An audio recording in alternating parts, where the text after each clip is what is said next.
Lapit na ako. Yan na yung simbahan, oh. Ito yung building ng IKEA, oh.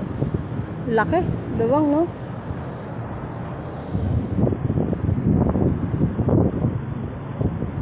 Marami rin palang nagsisimba rito.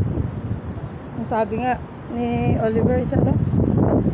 Sabi nga nung mayari ng bahay na tinutuluyan ko is ano, yung simbahan dito, marami mga ano, may mga artista dito.